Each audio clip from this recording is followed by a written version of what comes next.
आज जब हम लोग इस कालखंड में खड़े हुए हैं तो मुझे लगता है कि जब मैं किशोरावस्था में था और श्री राम जन्मभूमि का आंदोलन प्रारंभ हुआ था, उस महान यज्ञ में जिसमें करोड़ों लोगों ने कई पीढ़ियों तक अपनी आहुति दी, उसकी पूर्णाहुति देखते हुए देखना अपने आप में एक बहुत सुखद अनुभव होता है। और यह काल इसलिए भी अधिक महत्वपूर्ण है कि यह भारत के अमृत काल का ही कालखंड नहीं है, बल्कि श्री राम मंदिर के माध्यम से शताब्दियों से सोई हुई भारत की चेतना के पुनः उठकर अग्रसर होने और विश्व को नया संदेश देने का एक संधिकाल भी है। और इसलिए मैं ये कह सकता हूं कि मेरे मन में एक भाव आया कि यह ऐसा काल था जिसमें बहुत कुछ असंभव लगने वाली चीज भी साकार रूप धारण हुई है। तो मेरे मन में यह भाव आया कि मानो अक्षर सभी पलट गए भारत के भाल के, साकार हुआ स्वप्न हर बला को टाल के, नए क्षितिज उभर रहे हैं अमृत काल के और दिव्य दर्शन हो रहे हैं श्री राम लाल के। मान्यवर, भगवान राम उस भारत की स्व की अनुभूति है जो भारत के स्वतंत्रता के बाद निश्चित रूप से प्रकट होनी चाहिए थी, जो अनादिकाल से भारत में उत्तर से दक्षिण तक, उत्तर में यदि गुरु गोविंद सिंह जी ने गुरुमुखी में रामावतार लिखा तो दक्षिण में तमिल में कंबन ऋषि ने वही रामावतारम नाम से ही लिखा, तो बंगला में कृतिवास ने यदि लिखा तो हिंदी में तुलसीदास ने लिखा, तो उत्तर दक्षिण पूरब पश्चिम से सब तरफ भारत के प्राण को अनुप्राणित करने वाला यह तत्व था। इसीलिए महात्मा गांधी ने भी जिस समय स्वतंत्रता आंदोलन की शुरुआत की तो अपना राजनीतिक दर्शन रखा था राम राज्य, और प्रतिदिन का भजन रखा था रघुपति राघव राजा राम, अंतिम शब्द रखा था हे राम। परंतु हे राम, मैं ये कहना चाहूंगा उन राम को भी प्राण प्रतिष्ठित करने में इतना संघर्ष करना पड़ा जो भारत के समाज से लेके आध्यात्म और मन तक विद्यमान थे, जिसे हम लोग उस आंदोलन के समय कहते थे कि ये तन प्रभु राम का, मन प्रभु राम का, तो हर क्षण बोलिए जय श्री राम की, आस प्रभु राम की, श्वास प्रभु राम की, तो प्रति क्षण बोलिए जय श्री राम की। मगर आगे समस्या ये थी तो हम कहते थे शासन चलाए चाहे सीने पर गोलियां, परवाह नहीं कीजिए शरीर और प्राण की, आए आपदाएं विपदाएं भले कितनी बनाएंगे हम मंदिर सौगंध श्री राम की। और आपदाओं विपदाओं को पार करते हुए वह सौगंध आज पूर्ण हुई। इसके लिए अनेकानेक लोगों ने बलिदान दिया, देवी दीन पांडे जी से लेके सरदार फकीर सिंह से लेके हजारों संतों से लेके कार सेवकों तक और कोठारी बंधुओं तक। परंतु मैं एक बात कहना चाहूंगा, मैं इस विषय पे कोट करना चाहता हूं। 2003 के नोबेल पुरस्कार विजेता वीएस नायपॉल ने एक किताब लिखी थी भारत के बारे में, इंडिया ए वुंडेड सिविलाइजेशन। उन्होंने कहा भारत एक विचित्र देश है जहां पर कि अपनी संस्कृति को आघात करने वाले विषय को पढ़ाया जाता है और आघात करने का प्रयास किया जाता है, इसीलिए उन्होंने वुंडेड सिविलाइजेशन वर्ड कहा। मैं इसलिए कह रहा हूं कि जो इतिहास में प्रत्यक्ष प्रमाण थे उनको भी झुटलाने का प्रयास हुआ। श्री राम जन्मभूमि केस के सिर्फ 2 उदाहरण बताना चाहता हूं। जब मुकदमा चला तो ये पूछा गया कि भाई पिछले उदाहरण दीजिए कोई शताब्दियों के, तो विपरीत पक्ष के पास कोई उदाहरण नहीं थे। हमने फॉरेन ट्रेवलर्स के उदाहरण कोट किए। विलियम फिंच नाम का ब्रिटिश ट्रेवलर आया 1610-20 के आसपास, उसने कहीं पर मस्जिद का उल्लेख नहीं किया, सिर्फ मंदिर का उल्लेख किया। फ्रेंच ट्रेवलर आया जोसेफ टिफेंथलर 1720 के आसपास, तो वो कहता वहां पर चबूतरा है जिसमें कि और एक पक्ष में वो मस्जिद की बात करता है और बताता है कि रामनवमी पे लाखों की भीड़ लगती है।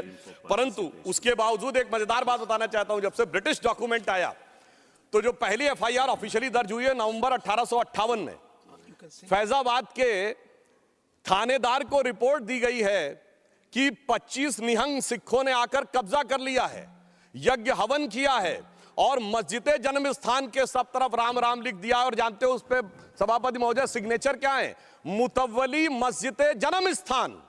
अब बताइए, जन्म स्थान पहली एफआईआर में खुद मुतव्वली लिख रहा है और उसके बाद इस विषय को इतना बढ़ाया गया। और स्वतंत्रता के बाद मैं एक बात कहना चाहता हूं, 22-23 दिसंबर 1949 की रात को जब श्री राम लला प्रकट हुए उसके बाद यह ध्यान देने योग्य बात है, यह समुदायों के बीच के संघर्ष का विषय नहीं था, यह भारत के स्वाभिमान का विषय था। 12 साल टाइटल सूट की मियाद होती है, 12 साल तक मुस्लिम पक्ष सुन्नी सेंट्रल वक्फ बोर्ड उसमें पैरोकार ही नहीं था। 1961 में दिसंबर 1961 में जब 12 साल पूरे होने में 4 दिन रह गए थे, तब सेंट्रल सुन्नी वक्फ बोर्ड उसमें पैरोकार बना। क्यों? कुछ सेकुलरिस्टों ने समझाया, कुछ लेफ्टिस्टों ने समझाया, और इसका उल्लेख के मोहम्मद साहब ने अपनी किताब में किया है कि मुस्लिम समाज में एक बहुत बड़ा तबका ये मानता था कि हमें इस विषय में पढ़ने की जरूरत नहीं है, परंतु राजनीति के चलते हुए भारत के स्वाभिमान का विषय ये इसका प्रतीक बना। परंतु उसके बाद कोर्ट का निर्णय आया, संपूर्ण मर्यादाओं को पूर्ण करते हुए आज ये दिन आया। तो मैं कई बार हम लोग से कहा जाता है कोर्ट का निर्णय आया तो इसमें आपने क्या किया, तो मैं बताना चाहता हूं, हम जब जब सत्ता में आए 1991 में कल्याण सिंह जी की सरकार ने आकर 67 एकड़ भूमि का अधिग्रहण किया। उसके बाद याद करिए खुदाई पर रोक लगा दी गई थी। तो अटल जी की सरकार आई तो नई टेक्नोलॉजी आ गई, ग्राउंड पेनिट्रेशन रेडार, तो रेडार मैपिंग की गई और वो कोर्ट में प्रस्तुत कर दी गई। मतलब ऑपरेशन पे रोक थी, अल्ट्रासाउंड पे तो नहीं थी ना, तो अल्ट्रासाउंड करके दिखाया गया, देखो भाई अंदर क्या है।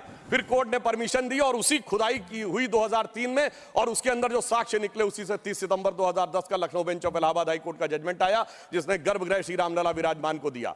अब जब मोदी जी की सरकार आई तो क्या अंतर था, विषय सुप्रीम कोर्ट में आ चुका था।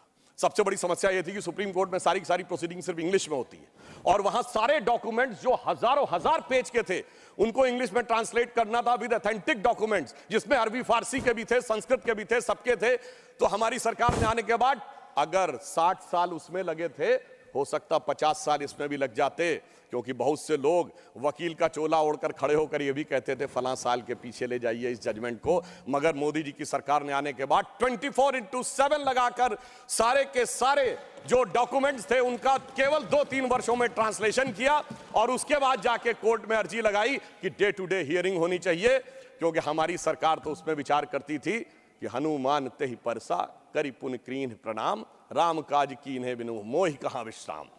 और फिर आपने देखा कि वो जब जजमेंट आया, और ये भी एक सुखद संयोग देखिए कि मान्यवर, हमसे टीवी डिबेट में अक्सर बहुत पूछा जाता था कि आ गए भाजपा वाले, कहते हैं रामलला हम आएंगे, मंदिर वहीं बनाएंगे, तारीख नहीं बताएंगे। महोदय, राम का मंदिर कोई इमारत नहीं थी, ये भारत की भव्यता का आगाज था, और वो तारीख कोई तारीख नहीं थी, वो काल की गति थी। और वो तारीख क्या थी मैं बताना चाहता हूं। जब रामलला इस मंदिर में आए हैं तो वो तारीख आई है 4 करोड़ गरीबों को घर लेकर आई है, 11 करोड़ लोगों के लिए शौचालय लेके आई है, 54 करोड़ लोगों के लिए जनधन अकाउंट लेके आई है, हर गांव में बिजली, हर गांव में सड़क लेकर आई है।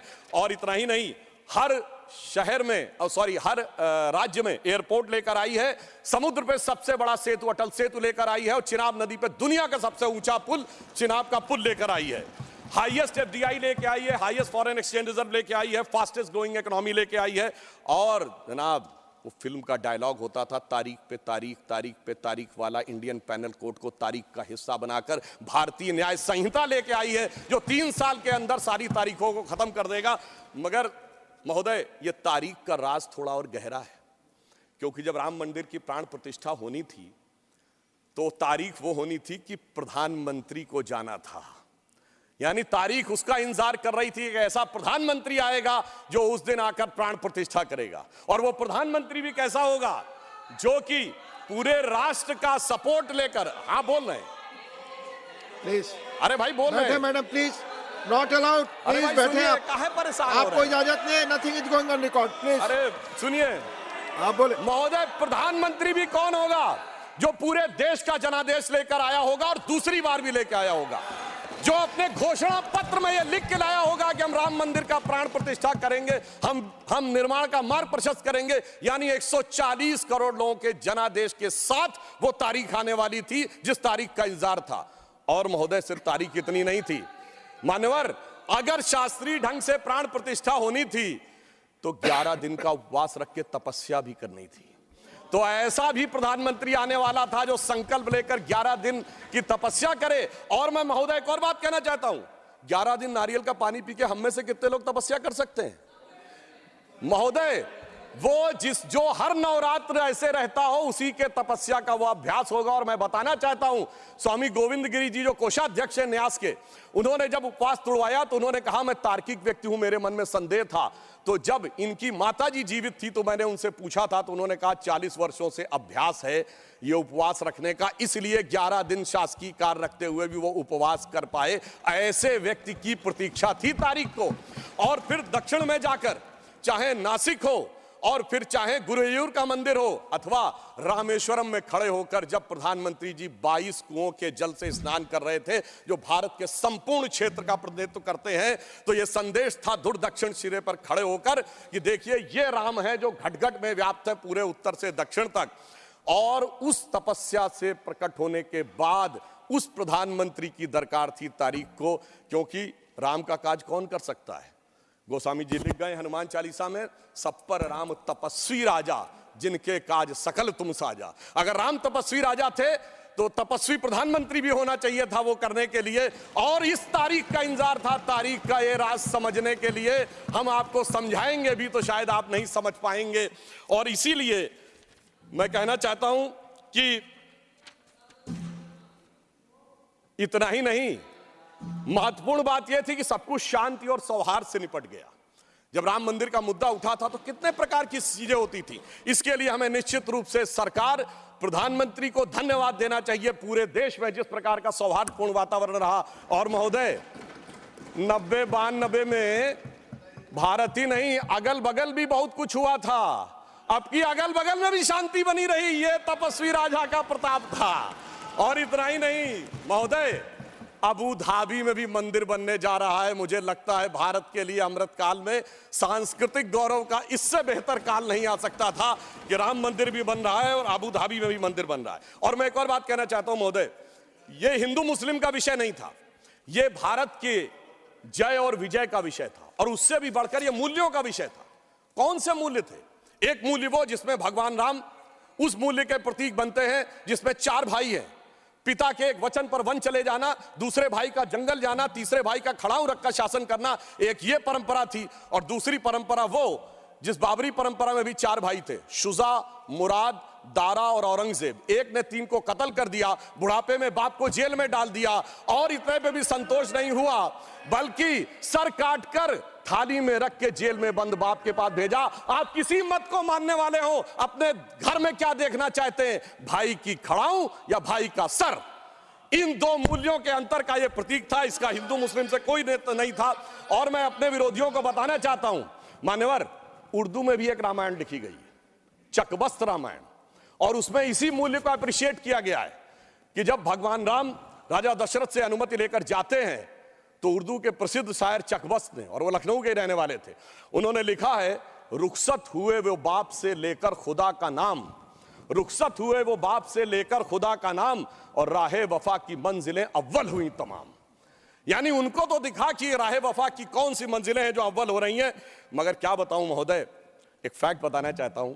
22-23 दिसंबर 1949 की रात को जब श्री राम लला प्रकट हुए तो सबसे पहले वो रोशनी किसने देखी थी? वो यूपी गवर्नमेंट का एक सिपाही था जिसका नाम था अब्दुल बरकत। उसने बाकायदा मजिस्ट्रेट के सामने बयान दिया है कि रात में उसको दिव्य रोशनी दिखी, और जब दिव्य रोशनी हटी तो वहां पर श्री राम लला विराजमान थे। अब्दुल बरकत को रोशनी 1949 में दिख गई, मगर कुछ सियासत वालों को रोशनी 2024 में नहीं दिख रही है। और मैं आपको बताना चाहता हूं, बाबरी पक्ष के पैरोकार थे इकबाल अंसारी, और यह उदारता देखिए कि सबको बुलाया गया, विरोध करने वालों को बुलाया गया, ट्रस्ट के द्वारा गोली चलाने वालों को बुलाया गया, और इकबाल अंसारी को ही बुलाया गया। और इकबाल अंसारी प्राण प्रतिष्ठा में आ गए। उनका इकबाल तो बुलंद हो गया, मगर इन लोगों का इकबाल जमींदोज हो गया। और मैं ये भी बताना चाहता हूं, उसका एक कारण है। ऑन द लाइटर नोट, इसको कोई पर्सनल ना ले महोदय, ये कहा जाता है कि हमारे यहां राम का तत्व या ईश्वर का तत्व कौन नहीं समझ पाता है? जो कामी, क्रोधी, लोभी, खलकामी हो। और राजनीति में वो नहीं समझ पाता जो सेकुलर और वामी हो। अब मैं ये बताना चाहता हूं महोदय कि जो लोग कहते हैं भगवान राम ने अपने जीवन में ये मंदिर किस चीज का प्रतीक है, कई लोग एक आध कोई शब्द लेकर बगैर पढ़े हुए, बगैर उस भाषा को जाने हुए अपनी बात कहने लगते हैं। तो मैं बताना चाहता हूं, भगवान राम ने कौन मेरा भक्त है इसका बाकायदा उदाहरण दिया। उन्होंने लिखा है, जात पात कुल धर्म बड़ाई, धन बल परिजन गुण चतुराई। इन 10 चीजों से मैं नहीं मिलता। मैं कैसे मिलता हूं? भक्ति से मिलता हूं। ये सारी 10 चीजें हो किसी के पास और भक्ति ना हो, तो उन्होंने कहा, भगतहीन नर मोहे ऐसे, जल बिन बारिध लागे जैसे। अर्थात अगर ये सब कुछ हो, जात पात कुल धर्म बड़ाई ये हो, भक्ति ना हो तो ऐसा जैसे बादल हो उसमें पानी ना हो। इसलिए भगवान ने इस बात का संदेश दिया। और मैं एक विषय और कहना चाहता हूं। जब राम मंदिर का निर्माण हो रहा था तो कहा जाता था साहब वैज्ञानिक प्रमाण दीजिए। मैं बस एक बिंदु विज्ञान का भी और बताना चाहता हूं। यह विशुद्ध विज्ञान है, क्योंकि अगर आपने रामचरितमानस के शुरुआती श्लोक पढ़े हो तो उसमें बहुत साफ लिखा, सीताराम गुणगाम पुण्य अरण्य विहारिण्यो वंदे विशुद्ध विज्ञानो कवीश्वरो कपीश्वरो। अर्थात विशुद्ध विज्ञान महर्षि वाल्मीकि ने लिखा। और विज्ञान क्या है? पूछा गया था कि भगवान हुए कब, ये तो बताइए, यहां हुए कि नहीं ये बताइए। अब आप ये बताइए कि आज हम समय कहते हैं, उनका एग्जैक्ट टाइम लिखा है। जैसे आज हम टाइम कह रहे हैं, दिल्ली में कुछ और है, लंदन में कुछ और है, तो एक जीएमटी ग्रीनिच मीन टाइम बताया गया। पर अगर आपसे पूछा जाए टाइम का एब्सोल्यूट मेजरिंग पैरामीटर क्या है, which is equally applicable on earth, moon, solar system and any point in the space, it is only the relative positions of planet। और भगवान राम का वो exact relative positions of planet, जो Einstein का fourth dimension कहा जा सकता है, वो लिखा है कि मेष राशि में सूर्य था, मकर राशि में मंगल था, तुला राशि में शनि था, मीन राशि में शुक्र था। और जब नासा ने अपने प्लेनेटोरियम गोल्ड सॉफ्टवेयर में डाला तो 5114 बीसी की डेट निकल आई। इससे ज्यादा किसी को सबूत चाहिए? विज्ञान का वो सबूत मिला। और इतना ही नहीं, मैं बताना चाहता हूं, जिन लोगों ने अगर पढ़ी हो तो भगवान राम के जन्म के समय लिखा है कि चैत्र मास के समय शरद ऋतु थी। अंगद बताते हैं कि अश्विनी मास यानी आज के अक्टूबर के समय वसंत ऋतु थी। और इतना ही नहीं, कहा गया जब किष्किंधा से भगवान निकलते हैं तो धूमकेतु टकराया था मूल नक्षत्र से। और जब एस्ट्रोनॉमर्स ने इसकी गणना की तो वो ठीक डबल हो जाता है, 14,000 साल पीछे आता है। इसका मतलब प्रमाण देखने हैं तो प्रमाण जमीन के नीचे से भी निकले, शाही फरमानों से भी निकले और आसमान से भी निकले। समस्त मर्यादाओं को पूर्ण करते हुए हमारे ये इस विषय के ऊपर आए। और मैं एक बात और कह दूं, कभी कहा जाता था महर्षि वाल्मीकि ने तो रामायण भगवान राम के पैदा होने से पहले लिख दी थी, और कहा जाता है भविष्य में जाके लिख दी। कहा जाता है गप है, बकवास है, कैसे हो सकता है। महाभारत कहा जाता है वेद व्यास ने भूतकाल में जाके लिखी, वैशंपायन के समय। अरे ऐसा कैसे हो सकता है? मैं पूछना चाहता हूं, 1916 में आइंस्टीन की थ्योरी ऑफ रिलेटिविटी देने के बाद अब time travel forward, time travel backward बकवास है क्या? अगर किसी ने साइंस नहीं पढ़ी है तो उसे समझना चाहिए। मगर मैं ये नहीं कहना चाहता हूं इसको कह के, मैं कहना चाहता हूं हमारे ऋषि त्रिकालदर्शी थे, और ये टाइम ट्रेवल तो बहुत छोटी बात थी जो अब धीरे धीरे लोगों को समझ में आ रही है। और मैं एक विषय और कहना चाहता हूं, हम सब ने भगवान राम के मंदिर तो देखा, वहां पर दूसरा सबसे बड़ा मंदिर कौन सा? हनुमानगढ़ी का। आपने हनुमान जी के सैकड़ों हजारों मंदिर देखे होंगे इस देश में, लवकुश का मंदिर देखा है कभी? नहीं। हमारे यहां पुत्र का महत्व नहीं है, शिष्य का महत्व है, भक्त का महत्व है। हमारे यहां बायोलॉजिकल सक्सेशन का महत्व नहीं है, स्पिरिचुअल सक्सेशन का महत्व है। इसीलिए द्रोणाचार्य के बेटे का स्थान ऊंचा नहीं है, शिष्य का स्थान ऊंचा है। इसीलिए हम हर जगह गुरु शिष्य परंपरा की बात करते हैं, पिता पुत्र परंपरा नहीं होती। भगवान राम का चरित्र इस बात का उदाहरण देता है कि हर जगह आपको हनुमान जी के मंदिर मिलेंगे, वो भी राम से ज्यादा मिलेंगे। और मैं अंत में यह कहना चाहता हूं महोदय, एक बार एक डिबेट में वो कहने लगे कि भाई you are talking about the Ram temple, how does Ram temple fits in the 21st century emerging India who aspires to become a technologically advanced and become the economic superpower with the youngest population, where does Ram Mandir fits in that? मैंने कहा सुनिए महोदय, हम 21वीं सदी में भारत को सिर्फ इकोनॉमिक, इंटेलेक्चुअल या मिलिट्री सुपर पावर नहीं बनाना चाहते, हम वर्ल्ड लीडर बनाना चाहते हैं। और जब वर्ल्ड लीडर बनाना चाहते हैं तो it should symbolise the certain set of values which will inspire the world. और अगर सारे श्रेष्ठतम मानवीय मूल्यों का प्रतीक कोई एक होगा तो वो भगवान राम का मंदिर होगा, जो विश्व के सबसे श्रेष्ठतम मानवीय मूल्यों का प्रतीक होगा। कैसे? मैं आधुनिक जियोपॉलिटिक्स से बताना चाहता हूं। आज कोई एक देश किसी पर अटैक कर रहा है, रशिया यूक्रेन की लड़ाई चल रही है, चाइना का ताइवान के साथ प्रॉब्लम चल रहा है, इराक और उसका चला। क्या है डिप्लोमेसी में? नंबर 1 एनेक्सेशन, दूसरे देश को मिला लो।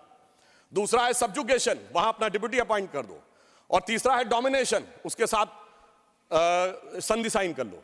भगवान राम ने क्या लंका को जीतने के बाद एनेक्सेशन किया? नहीं। क्या वहां पर कोई अपना डिप्यूटी बैठाया यानी सब्जुगेशन किया? नहीं। कोई ट्रीटी साइन कराई, डोमिनेशन किया? नहीं। तो मैं कह सकता हूं आज के जियोपॉलिटिक्स वर्ल्ड में जब क्लैश ऑफ सिविलाइजेशन कहा जाता है तो उसका प्रतीक वो राम मंदिर दिखेगा, जो पूरी दुनिया को बताएगा कि पीसफुल कोएग्जिस्टेंस कैसे हो सकता है बगैर एक दूसरे से लड़े हुए। इसलिए मैं कह सकता हूं 21वीं सदी का महान भारत बगैर राम मंदिर के संभव ही नहीं है। और अंत में मैं सिर्फ ये कहना चाहता हूं, ये एक नया इतिहास बना है और यह हमारी सरकार और माननीय प्रधानमंत्री जी की उस दृढ़ इच्छा शक्ति का प्रतीक है जिसके लिए कहा जाता था अरे 370 कभी हटेगी नहीं, राम मंदिर कभी बन ही नहीं सकता। मगर ये वो लोग कहते हैं जो फूलों के हार पहनते हैं। हमारे प्रधानमंत्री जी अंगारों के हार पहनते हैं, और जो अंगारों के हार पहनते हैं वो इतिहास को बदलने में निश्चित रूप से सफल होते हैं। इसलिए मैं अंत में ये कहना चाहता हूं, अपनी सरकार को बधाई देते हुए, श्री राम जन्मभूमि न्यास ट्रस्ट, हमने बहुत साफ कहा था हम मंदिर नहीं बनवा रहे, मंदिर न्यास बनवा रहा, हम सिर्फ मार्ग प्रशस्त कर रहे हैं। दूसरों ने कहा था कि हम वो बनवा रहे हैं। तो हम सिर्फ उनके लिए कहना चाहते हैं प्रधानमंत्री जी की तरफ से कि अंगार हार उनका जिनकी सुन हाँक समय रुक जाता है, अंगार हार उनका जिनकी सुन हाँक समय रुक जाता है, आदेश इधर कर देते हैं इतिहास उधर मुड़ जाता है।